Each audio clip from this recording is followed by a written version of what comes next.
Bismillahirrahmanirrahim. Assalamualaikum warahmatullahi wabarakatuh.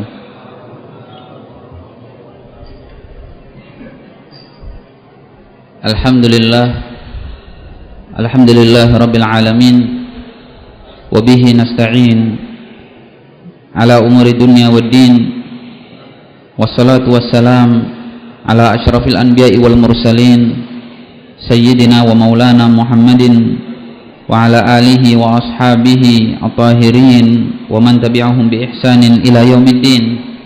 Subhanaka la ilma lana illa ma 'allamtana innaka antal alimul hakim.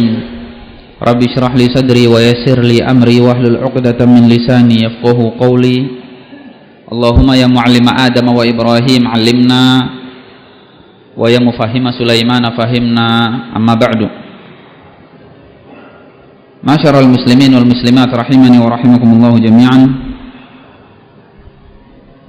Pada kajian pertama kita telah menyebutkan hadis dari sahabat Abu Hurairah radhiyallahu taala anhu, dan kita sudah sebutkan sedikit dari biografi namanya. Adapun di antara keutamaan dan di antara karomah yang dimiliki oleh sahabat yang satu ini, sahabat Abu Hurairah radhiyallahu taala anhu, adalah suatu ketika beliau sedang mengisi di masjid, kemudian didatangi oleh laki-laki tua, dan dia mengatakan kepada Abu Hurairah, "Ya Abu Hurairah, sesungguhnya anakku minta izin keluar mencari nafkah dalam rangka pergi berlayar, tujuannya untuk cari nafkah, tapi sudah 1 pekan tidak kunjung pulang. Bagaimana menurutmu?" Maka sahabat Abu Hurairah radhiyallahu taala anhu mengatakan, "Pak, bersedekahlah dengan jumlah yang besar untuk anakmu dan doalah supaya Allah mengembalikannya dengan sedekahmu ini." Maka sang ayah akhirnya mengumpulkan uang yang sangat banyak dan bersedekah langsung, ya, dalam riwayat 200 dirham. 200 dirham itu disedekahkan. Ternyata Allah Subhanahu wa taala mengembalikan anaknya. Ya, mengembalikan anaknya. Ketika datang malam hari anaknya ke rumah, abahnya senang, dipeluk anaknya, kemudian ditanya-tanya, "Alhamdulillah nak, kamu kemana aja? Sabtu Minggu kok sampai 1 minggu enggak pulang-pulang?" Kata dia, "Bi, saya ini sudah mau pulang, tapi ternyata di tengah laut kapal saya diombang-ambingkan oleh ombak sampai kita enggak tahu kemana sisi daratan itu. Kita enggak tahu, diombang-ambing, ombang-ambing. Sampai tiba-tiba kami mendengar suara bahwasanya pahala sedekah untuknya telah diterima, izinkan dia untuk kembali." Maka saya dan orang-orang yang ada di kapal keheranan, suara siapa itu, ya, suara siapa itu. Maka kami pun kembali dengan perasaan aneh. Akhirnya kisah ini pun disampaikan di dalam kitab-kitab sejarah, di antara karomah dari sahabat Abu Hurairah radhiyallahu taala anhu di masa hidupnya. Adapun di masa matinya, di masa meninggalnya, di antara karomah dari sahabat Abu Hurairah radhiyallahu taala anhu adalah disebutkan oleh Imam Az-Zahabi rahimahullah bahwa datang seorang laki-laki dari Khurasan, Dia memiliki aliran madhab Hanafi, madhabnya beraliran madhab Hanafi. Maka dia pun datang singgah ke satu perkumpulan di gubuk tua, dan mereka berkumpul di situ untuk dalam rangka taklim, mudarasah, tadarus. Tiba-tiba orang Khurasan ini mengatakan, siapa di antara kalian yang pernah mendengar hadis dari Nabi Shallallahu Alaihi Wasallam, ya, demikian dan demikian. Maka orang-orang mengatakan, adapun itu hadisnya adalah dari sahabat Abu Hurairah radhiyallahu taala anhu. Begitu mendengar nama ini, orang Khurasan tadi langsung ngecek. Tahu ngecek, Pak? Bukan ngecek itu memeriksa, bukan. Ngecek itu kalimat, ya, seperti ngenyek katanya, ya. Nah, Abu Hurairah laisa min ahlil hadis, ya, dikecek dan mengatakan Abu Hurairah laisa min ahlil hadis. Setelah itu tiba-tiba dari atap bangunan tempat tersebut jatuh ular yang sangat besar, dan ular itu anehnya hanya mengejar orang itu. Dari sekian banyak orang, ular itu tidak mengejar ke yang lain, tidak, hanya mengejar orang Khurasan ini. Lari ke sana kemari, lompat-lompat, dikejar tetap sama ular itu.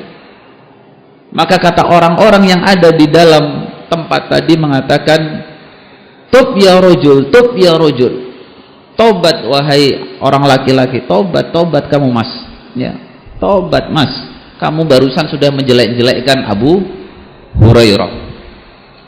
Maka dia pun mengatakan astaghfirullah wa atubu ilaih, fadhahabatil hayyah. Maka ketika dia sudah mengatakan taubat dan istighfarnya, tiba-tiba ular itu jalan keluar dan hilang. Dan ini disebutkan di antara karomahnya dari sahabat Abu Hurairah radhiyallahu taala anhu wa ardhah. Baik, kita baca hadisnya. Qala Rasulullah sallallahu alaihi wasallam, Rasulullah sallallahu alaihi wasallam pernah bersabda, kata sahabat Abu Hurairah ini, innallaha ta'ala thayyibun, sesungguhnya Allah subhanahu wa ta'ala adalah thayyib. Apa itu thayyib? Thayyib itu adalah zat yang maha baik, sehingga Allah itu dikenal dengan thayyib, dan itu salah satu di antara sekian nama-nama Allah. Di antara nama-nama Allah adalah thayyib. Siapa Allah? Thayyib, ya. Apa artinya thayyib? Yang maha baik, yang tidak ada cacatnya. Maka Allah subhanahu wa ta'ala adalah baik sifatnya, Allah maha baik segala perbuatannya, Allah thayyib, maha baik dalam zatnya. Oleh sebab itu, betapa celakanya sebagian orang yang masih belum mengerti dan menyebutkan nama ini untuk nama-nama yang jelek, nama-nama yang kurang pantas, ya. Kalau bercandaan, kalau sudah ngejek, ya, kenapa nggak pulang-pulang kayak Bang? Nah, tujuannya bukan untuk mengharumkan namanya, tapi untuk menjelekkan namanya. Dalam keadaan thayyib itu salah satu nama Allah yang tidak pantas untuk dijelekkan, tidak pantas untuk dijadikan bahan candaan. Pemasyarul muslimin, ini tentunya muncul dari ketidakpahaman manusia dan jauhnya mereka dari ilmu, serta dangkalnya mereka dari nama-nama dan sifat-sifat Allah. Karena nama-nama Allah itu ada 99, dan mereka tidak menyangka kalau thayyib adalah salah satu dari nama Allah. Maka Rasulullah SAW di sini mengatakan, innallaha ta'ala thayyibun, Allah subhanahu wa ta'ala adalah thayyib, zat yang maha baik, yang enggak ada cacatnya, enggak ada kurangnya. dari segala arah, baik dari nama, sifat ataupun perbuatannya. La yaqbalu illa thayyiba, dan tidak akan mau menerima kecuali yang baik-baik saja. Jadi Allah itu karena memiliki nama Thayyib, maka Allah nggak mau menerima sesuatu yang jelek, maunya baik. Mohon maaf ya, kalau orang lain ya bisa nerima yang jelek, nerima yang kurang ya, tapi kalau Allah maunya hanya nerima yang baik. Innallaha ta'ala thayyibun la yaqbalu illa thayyiba. Karena Allah itu zat yang maha baik, maka Allah hanya mau menerima yang baik dan gak mau menerima yang jelek. Thayyib, baik, itu bersyarikat antara Allah dengan kita hamba. Akan tetapi kalau Allah itu sempurna, kalau hamba ketoyibannya belum tentu sempurna. Bagaimana itu? Contoh, ketika orang-orang Arab mengatakan kepada kalian, apabila kalian itu keadaan sorenya itu sehat, waras, bergas, seger, afiah, maka orang-orang Arab akan mengatakan toba masa ukum ya, baik sekali sore kalian. Toba masa ukum, baik sekali sore kalian. Toba dari kata thayyib. Dan demikian pula Allah menyebutkan di dalam Al-Quran ya, fankihu ma tobalakum minan nisa, maka kalian orang laki-laki nikahilah para perempuan yang baik. Nikahilah para perempuan yang baik, diistilahkan dengan kalimat toba dari kata thayyib. Sore di waktu yang kita lalui, apakah seluruhnya itu baik, gak ada jeleknya sama sekali? Kan tidak, pasti ada sesuatu yang gak enak, gak nyaman di waktu sore tersebut, meskipun secara keumuman kita melewati sore itu dalam keadaan baik dan nyaman. Demikian pula perempuan yang kita disuruh oleh Allah mencari perempuan yang baik. Apakah artinya tidak ada kecacatan sama sekali? Perempuan yang akan kita cari ini harus 100% baik? Tentunya nggak mungkin ya. Pasti perempuan itu nggak ada yang 100% baik, sebagaimana kita laki-laki yang jauh dari kata kesempurnaan ya. Maka nggak mungkin kita cari 100% wanita yang baik, pasti ada kurangnya, sebagaimana nanti perempuan harus menerima keadaan laki-laki yang belum 100% pasti baik. Yang 100% baik itu siapa? Allah subhanahu wa ta'ala. Kebaikannya nggak ada kurang, nggak ada cacat. Itu Allah subhanahu wa ta'ala, baik secara sifat, baik secara nama, dan baik secara amaliyah perbuatannya. Fallahu la yaqbalu illa thayyiba, maka Allah nggak mau nerima dari hambanya kecuali yang baik-baik aja. Jadi kalau memberikan persembahan untuk Allah, jangan ngasih persembahan yang jelek ya, yang baik, yang bagus, yang paling kalian sukai. Dulu sahabat Ibnu Umar radhiyallahu taala anhuma, ketika turun firman Allah subhanahu wa ta'ala,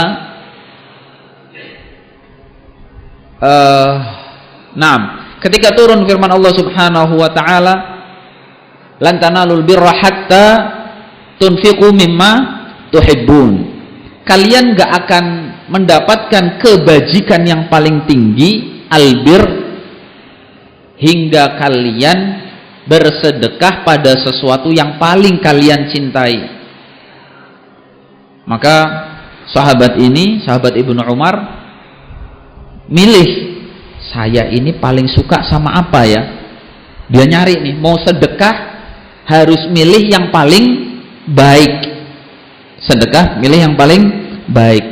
Ternyata dia sedekahnya gula batu, Pak. Tahu gula batu? Ya, semacam gula batu itu. Dia suka. Dan sedekah itu. Maka ditanya sama manusia, ya Ibnu Umar, untuk apa kamu mengumpulkan gula sebanyak ini, ya, yang keras? Maka kata Ibnu Umar, sesungguhnya saya suka dengan manisan gula yang keras ini, gula seperti batu itu. Dan saya berharap ini adalah sedekah terbaik saya di sisi Allah Subhanahu wa ta'ala. Jadi kita ini yang paling kita suka apa? Kalau misal kita suka fashion, kita sukanya pakaian, ya sudah, sedekahnya pakaian itu, ya. Pilihlah dari pakaian itu yang paling baik. Kita suka dari apa yang kita miliki adalah harta, kita suka sampai mengumpulkan harta yang banyak, kita suka, ya, nabung sebanyak-banyaknya, maka kita harus sedekah dari harta itu yang banyak. Al-muhim, kalau mau mendapatkan derajat albir, kebajikan yang paling tinggi di sisi Allah Subhanahu wa ta'ala, maka bersedekahlah dari sesuatu yang paling kalian suka dari kebaikan-kebaikan tersebut. Maka la yaqbalu illa thayyiba, karena Allah nggak akan mau menerima kecuali yang baik. Wa innallaha, kemudian Rasulullah sallallahu alaihi wasallam melanjutkan, sesungguhnya Allah Subhanahu wa taala amarul mu'minin, memerintahkan kepada kaum mukminin, bima amara bihil mursalin, persis sebagaimana Allah memerintahkan kepada para rasul. Kata Allah itu mengatakan, kalian dengan para rasul itu tidak dibedakan, sama perintahnya, sama, mendapatkan khitab yang sama, khitabus syara' namanya, diajak untuk menunaikan perintah yang sama dalam urusan syariat. Dan ini Rasulullah SAW yang menyampaikan. Faqala, maka di dalam Al-Quran Allah Subhanahu wa ta'ala berfirman, ya ayyuhar rusul, perhatikan kata Rasulullah, sekarang Allah lagi mau menyuruh para nabi dan para rasul. Di dalam Al-Quran Allah mengatakan, ya ayyuhar rusul, wahai sekalian para rasul. Rasul itu utusan yang sangat banyak. Kalau hanya satu orang namanya rasul, panjang sinnya, rasul. Tapi kalau dua utusannya namanya rasulani. Tapi kalau banyak, tiga atau lebih, dibaca pendek, rusul. Ya, rasul itu satu, rasulan itu dua, rusul itu artinya banyak para utusan. Nah, Allah Subhanahu wa ta'ala mengatakan, ya ayyuhar rusul, wahai sekalian para rasul, kulu minat thayyibat, makanlah kalian dari yang baik-baik. Subhanallah hadirin, perhatikan, di awal Allah mengatakan, Rasulullah SAW mengatakan, innallaha thayyib, Allah itu adalah zat yang maha baik. Kemudian Rasulullah mengatakan, la yaqbalu illa thayyiban, gak mau nerima kecuali yang baik-baik. Kemudian di dalam Al-Quran Allah mengatakan, ya ayyuhar rusul kulu minat thayyibat, wahai para rasul, makan yang baik-baik. Allahnya baik, gak mau menerima amalan kecuali yang baik-baik. Wahai para rasul, cari makan dari yang baik-baik. Kulu minat thayyibat, makanlah dari yang baik-baik. Kata para ulama, baiknya itu dua. Yang pertama baik secara zat, secara jenis makanannya, dan yang kedua baik dari cara mendapatkan makanan tersebut. Kalau jenis makanannya baik, ya makannya yang bergizi tentunya, ya, yang bergizi, yang ada nilai proteinnya, itu yang dimakan. Jangan makan selain makanan yang gak bergizi atau mengandung banyak penyakit. Masa ada Ustadz Saya rasa yang dimakan semuanya kita gizi. Enggak. Ada orang yang makan beling. Ada ya? Ada orang yang makan paku. Ada kan? Ada. Ada orang yang makan kelelawar, makan tikus. Ada. Ada. Ada yang makan ular. Ada kan? Secara zatnya dia bukan thayyib. Secara fisiknya itu enggak thayyib, maka itu jangan dimakan, ya, jangan dimakan. Enggak ada nilai gizinya, enggak ada nilai proteinnya, dan itu termasuk hewan-hewan yang bertaring atau hewan yang hidup di dua alam, atau minal khabisat yang mengandung banyak kejelekan. Ya jangan makan yang seperti itu.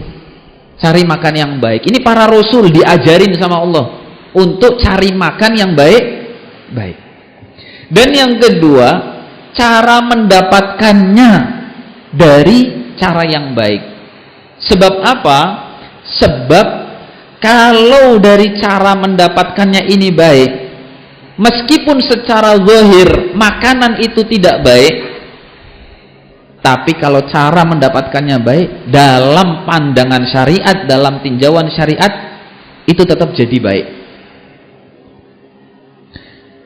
Sebaliknya, secara zahir, secara kelihatannya itu baik, namun ketika dicari untuk mendapatkan harta tersebut, makanan tersebut, dicari dari cara-cara yang gak baik, maka meskipun secara zahir kita melihat itu baik, tapi menurut pandangan syarak, menurut pandangan syariat, itu tidak baik. Kita ambil contoh. Tahu siber, Pak? Siber itu bahasa Arab, bahasa terjemahan Indonesianya apa ya? Jadam. Tahu jadam? Nah, jadam itu manis ya atau asam? Pahit ya? Pahit. Secara pandangan kita pahit. Tapi ketika kita mendapatkan jadam itu, yang pahit itu, kita dapatkan dari cara yang halal, kita transaksi jual beli yang halal, kita belinya yang baik dari orang yang baik, kita transaksi untuk mendapatkan jadam itu yang baik. Secara pandangan kita ini pahit, gak enak, tapi ketika dimakan Allah jadikan itu berbarokah dan baik, ya, dan baik, akhirnya menyembuhkan penyakit-penyakit yang ada. Sebaliknya, orang melihat ada daging, ya, ada daging, ternyata untuk mendapatkan daging ini dia beli makan ini, dia mau cari makanan ini, dia cari dari cara-cara yang kotor, dari cara-cara yang kotor. Bagaimana caranya? Dia melakukan zina supaya dapat uang, baru beli makanan. Makanan itu daging yang dia beli, protein tinggi. Tapi ketika dimakan, apakah itu menjadi baik? Menurut pandangan orang yang membeli itu makanan baik. Tapi menurut pandangan syarak, ketika makanan itu yang baik tapi dibeli dari cara yang tidak baik, maka itu akan menjadi penyakit. Oleh sebab itu riba juga termasuk di dalamnya. Orang pengen makan enak tapi dari ngambil harta riba. Orang pengen punya kendaraan, pengen punya rumah, pengen memajukan kerjaan, pengen menyelesaikan utang-utang, tapi itu semua diambil dari proses riba. Dia menyangka dia berhasil mendapatkan makanan yang enak, punya dapat rumah yang gede, mobil yang banyak, kerjaannya lancar, utangnya tertutup. Menurut pendapatnya, menurut pandangan matanya ini baik, tapi menurut pandangan syarak bagaimana? Tidak. Siap-siap sebentar lagi akan Allah balik keadaannya, ya, karena Allah sudah mengatakan kulu minat thayyibat, makan dari barang yang baik dan dari cara yang baik. Kalau tidak, ya, siap-siap resiko berikutnya dari kelanjutan ayat ini. Allah Subhanahu wa taala mengatakan kulu minat thayyibati wa'malu salihah. Makanlah dari yang baik-baik dan beramal solehlah kalian. Hadirin rahimani wa rahimakumullah, di ayat ini ada keanehan, ya, ada keanehan. Menurut orang awam, ayatnya, wahai para rasul, makanlah kalian yang baik-baik dan beramal soleh. Harusnya habis makan itu ngapain hadirin? Habis makan minum. Habis makan itu harusnya minum, sebagaimana Allah jelaskan di dalam ayat yang lain di dalam surat Al-Quran, ya, kulu washrobu, makan minum, ya, biar nggak keselak, ya. Tapi di ayat ini beda, wahai para rasul, makanlah kalian yang baik-baik dan langsung beramal soleh. Ini gimana nih korelasinya, ya?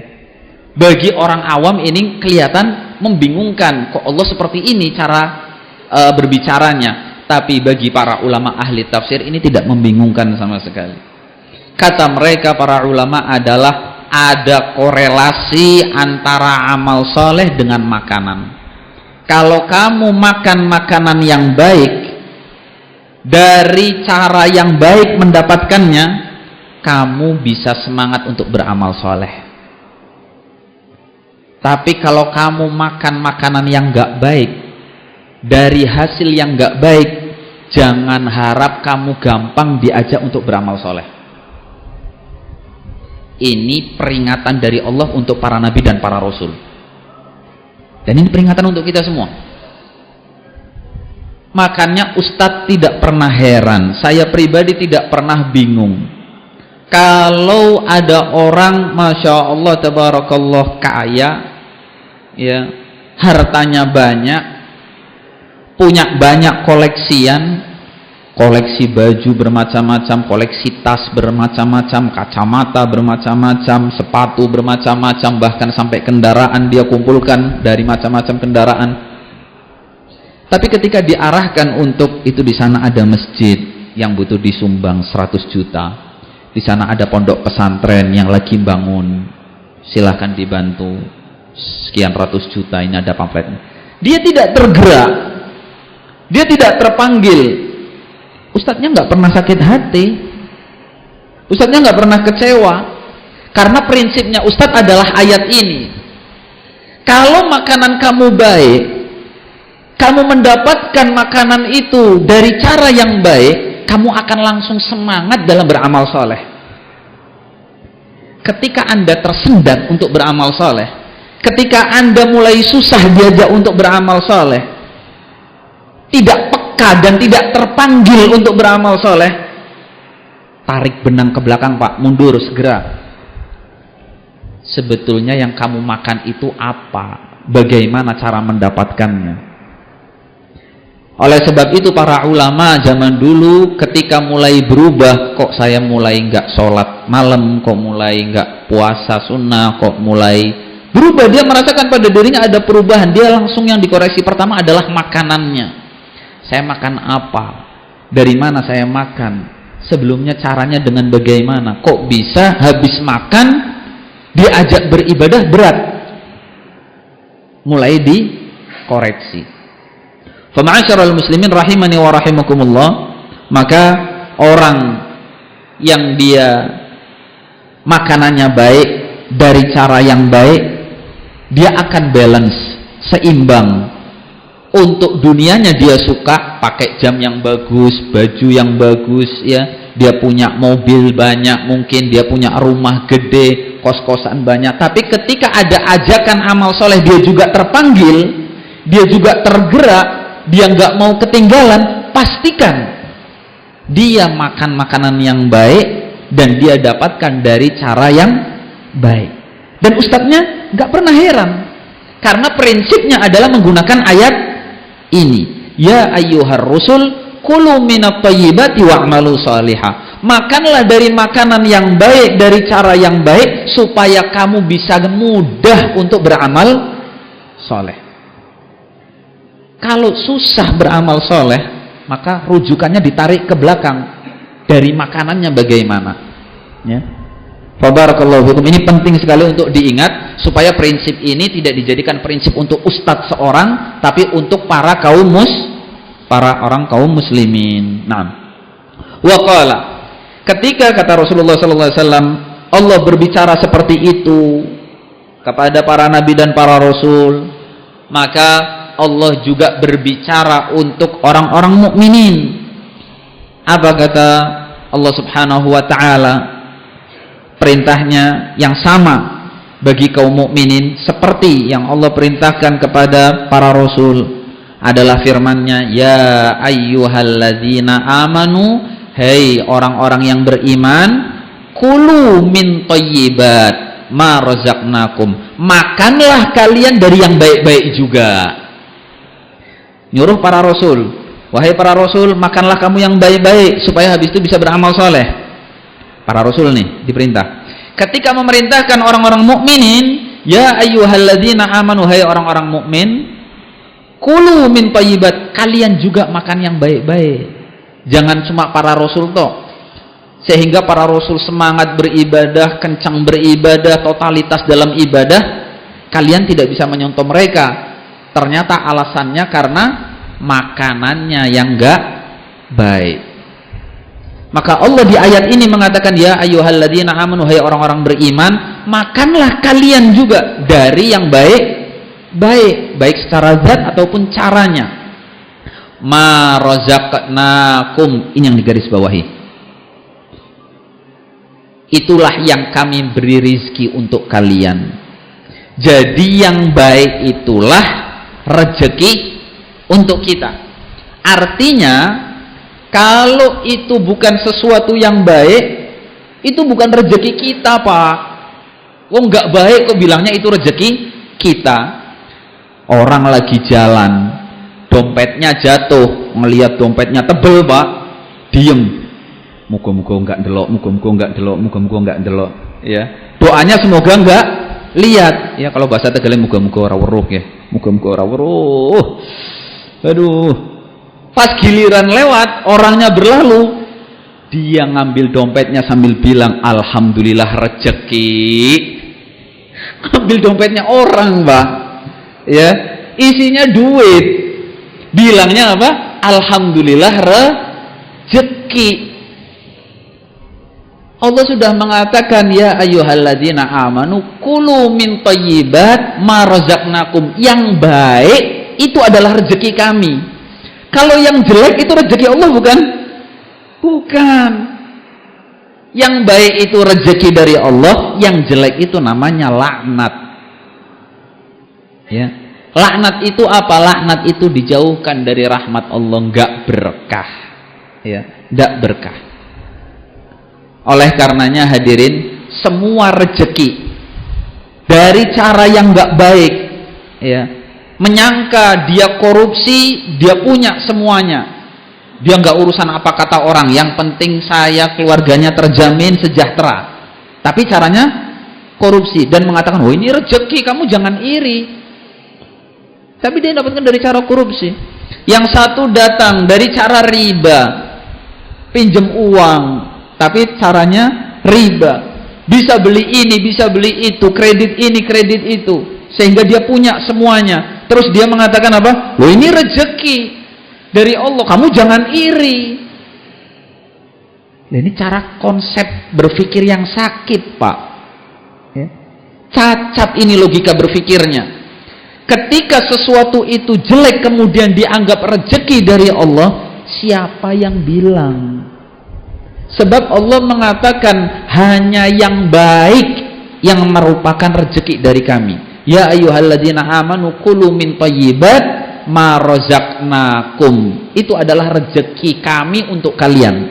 Yang baik itu adalah rezeki kami untuk kalian. Kalau yang enggak baik itu bukan rezeki kami, bukan rezeki dari Allah Subhanahu wa taala untuk kalian.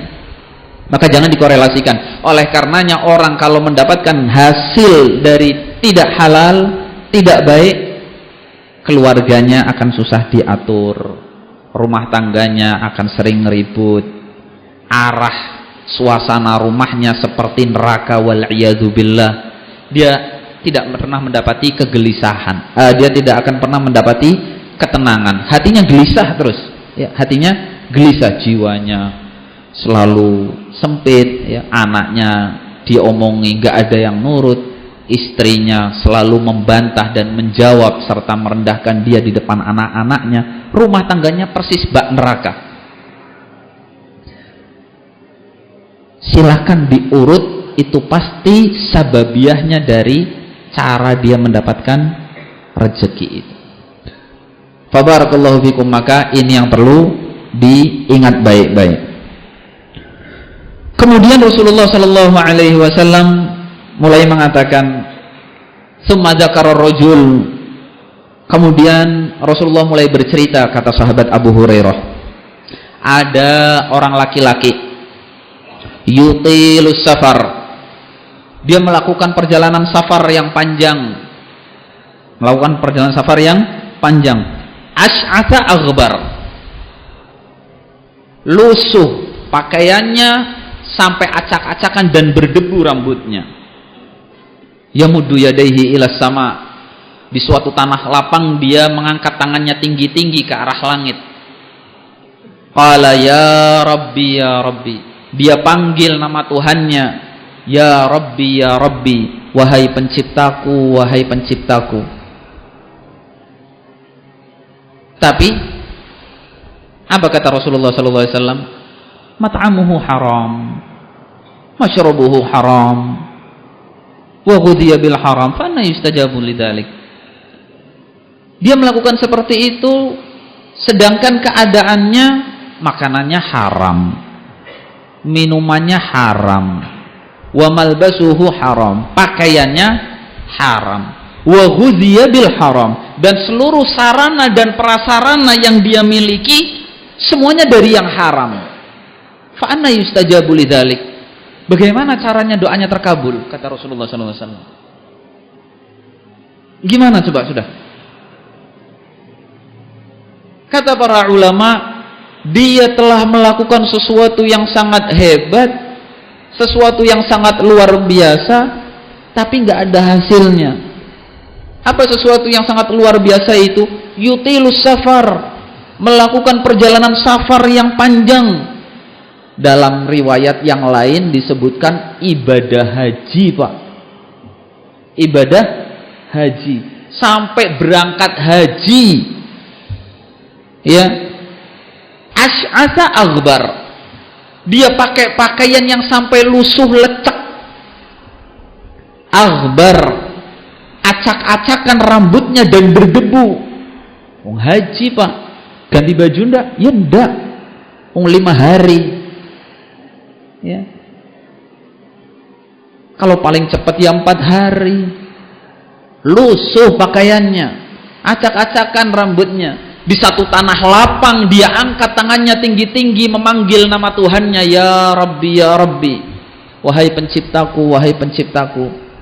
Sampai berangkat haji pengen minta hajat, pengen doa, pengen minta dikabul. Apa kata Rasulullah SAW? Tapi makanannya haram, minumannya haram, pakaiannya dari yang haram. Pak, kalau kalimat haram, haram, haram ini, Pak, untuk orang muslim beda, Pak, dengan orang kafir. Kalau orang kafir kita katakan makanannya haram, minumannya haram, pakaiannya haram, kita bisa langsung paham. Makanan haram dia makan babi, minuman haram dia minum khamr, pakaian haram dia pakai sutra. Tapi kalau orang muslim dikatakan makan dia haram, minum dia haram, pakai pakaian haram, orang muslim nggak terima. Wong saya nggak makan babi, wong saya nggak minum khamr, wong saya nggak pakai sutra, kok bisa dikatakan makanan saya haram, minuman saya haram, pakaian saya haram? Ketahuilah hadirin sekalian rahimani wa rahimakumullah, orang muslim dari orang kafir itu tidak bisa dibedakan satu, duitnya. Nggak bisa dibedakan duitnya.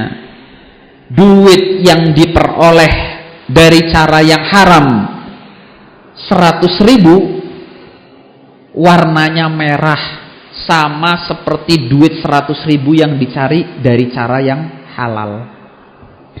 Duit 50.000 yang dicari dari cara yang haram, warnanya sama, biru. Persis seperti uang 50.000 yang dicari dengan cara yang halal, warnanya juga 50.000-nya warnanya biru. 100.000-nya sama-sama merah, 50.000-nya sama-sama biru, 20.000-nya sama-sama hijau. Cara membedakan ini uang halal, ini uang haram gimana, Pak? Ada kodenya? Nggak ada. Nggak ada kodenya. Sehingga kita nggak bisa tahu ini uang halal atau ini uang haram. Kalau makanan kita bisa identifikasi, minuman juga sama, pakaian juga seperti itu. Tapi bagi orang muslim yang dia carinya duit, oleh sebab itu perhatikan caranya. Maksudnya Rasulullah Shallallahu Alaihi Wasallam adalah caranya kamu berangkat haji itu bagaimana. Jangan sampai kamu berangkat haji ternyata kamu berangkat dari hasil makan makanan yang haram, minum minuman yang haram, pakai pakaian yang haram, seluruh perangkat sarana dan prasarana yang kamu kenakan semuanya dari yang haram. Kemudian di sana kamu doa kepada Allah, ya Rabbi, ya Rabbi. Gimana doanya mau terkabul? Sedangkan penghalang doanya begitu banyak. Fama'asyiral muslimin rahimani wa rahimakumullah. Di sini para ulama mengatakan bahwa orang yang beribadah kemudian berangkat dari cara-cara yang semacam ini, sholatnya, ibadahnya, puasanya, zakatnya, tidak akan berbuah pahala di sisi Allah Subhanahu wa ta'ala. Persembahan kita itu kepada Allah, tapi berangkat dari makan makanan yang haram, minum minuman yang haram, pakai pakaian yang haram, dan sarana prasarana yang haram, ibadah yang kita berikan kepada Allah gak akan diterima sebagai pahala. Itu hanya dicatat oleh malaikat kamu sudah melakukan kewajiban, tok. Pahala nol. Karena innallaha thayyibun, Allah itu maha baik, gak mau menerima sesuatu kecuali yang baik. Lah kan ibadah Ustadz ini, Ustadz. Emangnya saya lagi nyuri? Enggak. Tapi ibadah itu berangkat dari sesuatu yang haram. Oleh karenanya para ulama mengatakan dari sini jangan sampai orang-orang kemudian mulai bermudah-mudahan, bergampangan, berentengan, dah apa-apa, ya ibadah aja, ya ibadah aja, cari rezeki, ya cari harta, nggak usah sing kudu halal, wong nyari yang haram be lagi angel kok harus yang halal. Yang haram kamu daftar kemana juga masih susah, kok harus yang halal. Orang yang punya teman seperti ini, dia akan hancur, Pak, ya kehidupan rumah tangga dan masa depannya. Sebagaimana nanti para suami juga akan hancur rumah tangganya dan masa depannya kalau ketika dia memiliki istri yang tidak solihah. Mas, oh kita belum punya ini, tetangga udah punya itu, ya kita belum punya ini, ibu bilangnya kita ini, terus di absen semuanya. Kamu itu mbok ya kerja ini, nggak usah milih-milih, kerjaan kok milih-milih, udah semuanya itu kayak yang sana tuh, kerja jadi ini, kerja jadi itu. Padahal yang ditunjuk itu semuanya adalah hal-hal yang haram, yang tidak boleh, yang dilarang. Tapi karena desakan istri pada suaminya, suaminya akhirnya berani lancang. Yang penting apa? Menyenangkan istri, supaya istrinya bombong di dalam rumahnya, dia tenang, pikirannya tenang, ngelihat istrinya tenang, adem, ngelihat anak-anaknya tenang. Dia akhirnya harus kerja dengan menghalalkan segala cara demi membahagiakan orang yang di rumah. Hasilnya apa? Apakah dia senang? Enggak, rumah tangganya akan hancur. Itu hanya kebahagiaan semu namanya. Sebentar, nggak lama, akan hancur dan nggak akan bertahan. Maka ini peringatan dari para alim ulama untuk kita semua berangkat dari sumber hadis-hadis yang semacam ini. Wallahu taala alam bisawab. Tafadhal untuk mendengarkan adzan terlebih dahulu. Barakallahu fikum. Ma'asyiral muslimin wal muslimat rahimani wa rahimakumullah jami'an. Ada satu syubhat yang sering beredar di tengah-tengah kita, terkhusus bagi ikhwah yang tinggal di lingkungan masyarakat awam, ya, bahwa manusia pada zaman sekarang mereka terfitnah dengan perkataan, udah ya, cari aja rezeki dari mana-mana, nggak usah harus selektif, nggak perlu, toh nanti kalau cara-caranya haram, kalau pas sudah dapat keluarin aja 2,5% untuk zakat. Ya, pernah dengar hadirin kalimat itu? 2,5% untuk zakat. Dianggapnya setelah itu selesai urusannya.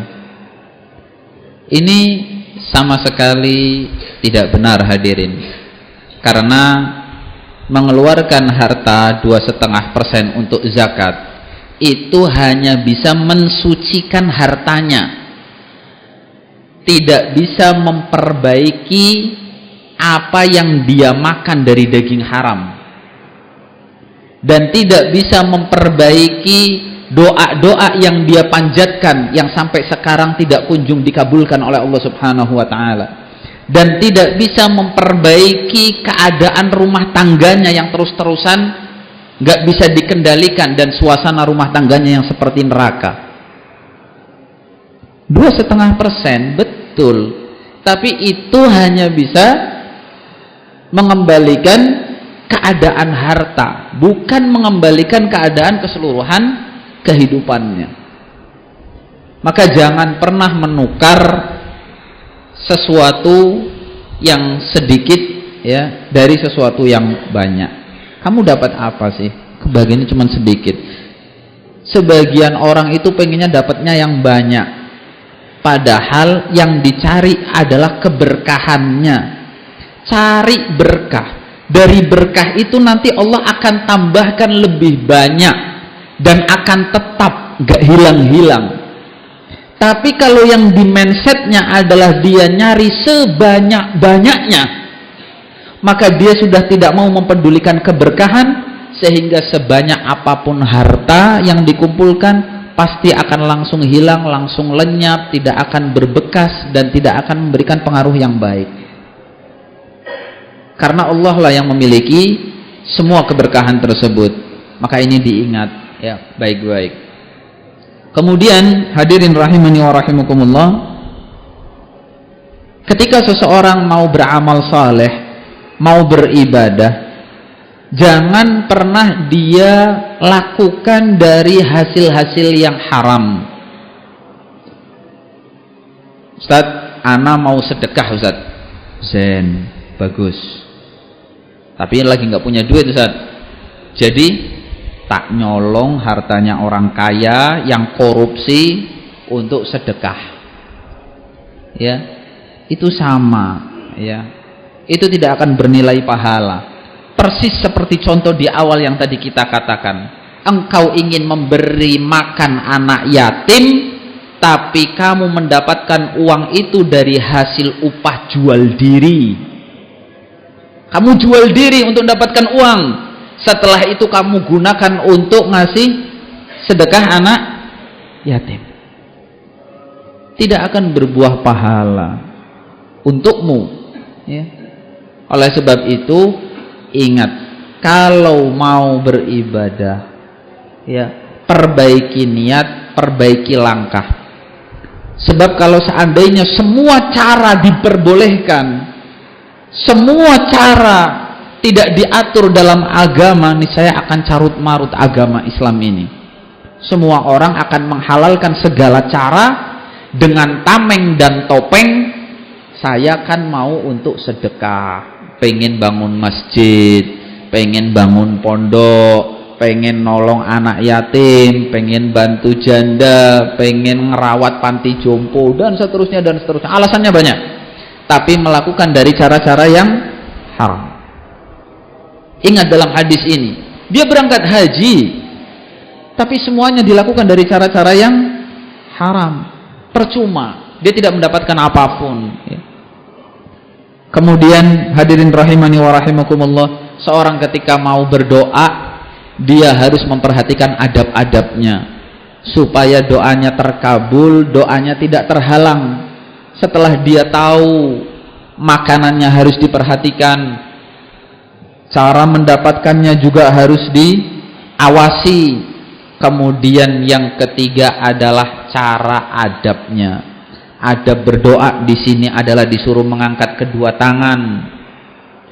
Jadi keadaan berdoa itu ada 3, hadirin, catat ini baik-baik dan jangan pernah lupa. Keadaan pertama adalah diwajibkan atau disunnahkan untuk mengangkat tangan pada tempat-tempat yang disuruh. Contoh, pada sholat istisqa, pada saat istighosah, ya, ini harus angkat tangan, hadirin, wajib ini tempatnya. Ya, angkat tangan kepada Allah Subhanahu wa taala. Yang enggak angkat tangan berarti dia telah menyalahi syariat Nabi Muhammad sallallahu alaihi wasallam. Yang kedua, hadirin, lawannya tidak diperintahkan untuk mengangkat tangan. Enggak boleh angkat tangan. Ya, enggak boleh angkat tangan. Contohnya apa? Di dalam sholat, hadirin. Ketika kita duduk di antara 2 sujud, doanya kita apa? Rabbighfirli warhamni wahdini. Itu kan doa, hadirin, ya. Ada nggak duduk di antara 2 sujud kemudian kita angkat tangan seperti ini? Tidak ada. Padahal itu doa. Tapi dilarang untuk angkat tangan. Ketika tasyahud, ya, innaka hamidum majid. Kemudian apa? Allahumma inni a'udzubika min azabi jahannam wa min fitnatil mahya wal mamat wa min syarri fitnatil masihid dajjal. Dia doa, apa angkat tangan di dalam tasyahudnya? Enggak, karena itu dilarang ngangkat tangan ketika tasyahud. Ketika kita sudah tahu tempat yang dilarang itu di mana, tempat yang diperintahkan itu di mana, maka ada tinggal 1 tempat lagi, yaitu tempat-tempat yang tidak ada ketentuan hadisnya. Apakah di situ dia angkat tangan atau tidak? Ketika tidak ada ketentuannya, maka kalian saat berdoa harus angkat tangan. Dan ini masyru'iyahnya. Bisa dipahami, hadirin? Ketika nggak ada larangan, ya, dan nggak ada perintah, maka adab berdoa adalah dengan mengangkat tangan.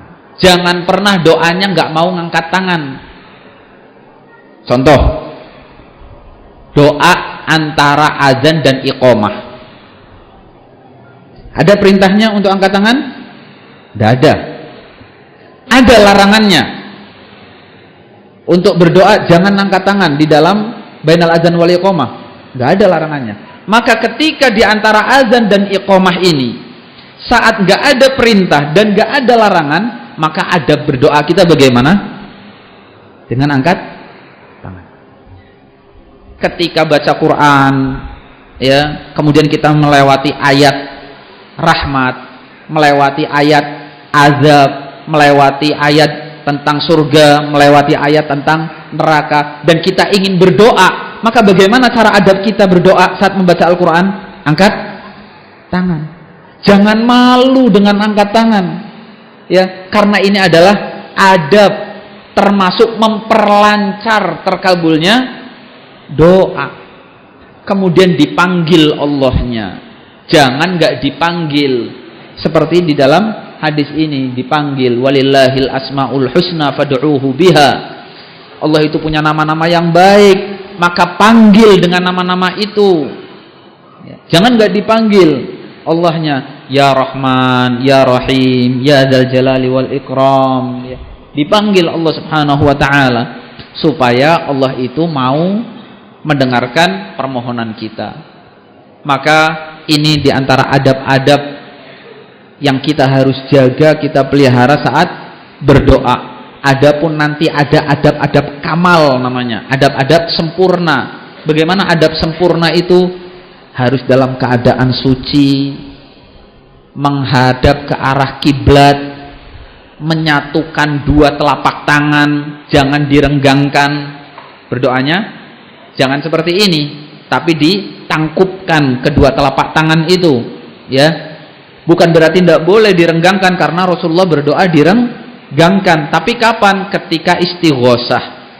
Ketika istighosah direnggangkan, dan ketika istisqa. Kemudian setelah itu arahkan kedua telapak tangan ini ke arah muka, ya. Jangan doa tangannya dua-duanya taruh di atas lutut karena lagi sila. Ya, bukannya ini nggak terkabul, tidak, tapi adabnya tidak sempurna, ya. Angkat, tunjukkan keseriusan kamu sedang mohon, sedang ngemis kepada Allah Subhanahu wa ta'ala, bukan kayak orang letoy, orang lemes. Dikasih alhamdulillah, nggak dikasih ya udah aku tahu diri. Lah, gimana ini? Kemudian setelah itu di antara para fuqaha mengatakan, tautkan antara garis tangan yang paling atas antara kanan dan kiri. Tangan dan kiri itu punya 3 garis, hadirin, atas, tengah, bawah. Kata para fuqaha diantaranya adalah satukan garis yang paling atas antara tangan sebelah kanan dan sebelah kiri ketika berdoa, supaya nanti ketika doa enggak fokus ke tangan. Ya, ini maju apa mundur ini? Ya, ini kata para ulama seperti itu, kata para fuqaha. Maka ini semua adalah adab-adab kamal, ya, adab-adab yang sempurna, ya. Nanti juga para ulama ada yang menambahkan pada waktu-waktu mustajab, supaya doa itu jalannya mulus, tidak ada penghalangnya. Karena ngeri sekali, kita semua sudah adabnya sudah benar, waktu mustajabnya sudah benar, dilakukan setelah melakukan ibadah, udah benar semua ini, tapi ternyata satu yang nggak benar, cara kita mencari rezeki. Ya percuma itu semua akan gagal. Ya, percuma itu semua akan gagal. Tapi kalau rezeki kita bagus, rezeki kita halal, makanannya kita thayyib, insya Allah meskipun adabnya tidak 100% sempurna, doa kita akan berjalan mulus, tidak ada penghalangnya. Insya Allah bisa dipahami hadirin ya. Nah, baik. Wallahu taala alam bisawab. Semoga yang sedikitnya ini bisa bermanfaat untuk anak pribadi dan antum semuanya. Dan apabila ada benarnya, semuanya itu datang dari Allah Subhanahu wa taala. Namun apabila ada salahnya, itu semua datangnya murni dari anak pribadi dan dari syaitan, dan anak bertaubat kepada Allah Subhanahu wa taala. Insyaallah kita akan lanjutkan pada pertemuan yang akan datang باذنillah taala. Ilahuna subhanakallahumma bihamdika asyhadu an la ilaha illa anta astaghfiruka wa atubu ilaik. Wassalamualaikum warahmatullahi wabarakatuh.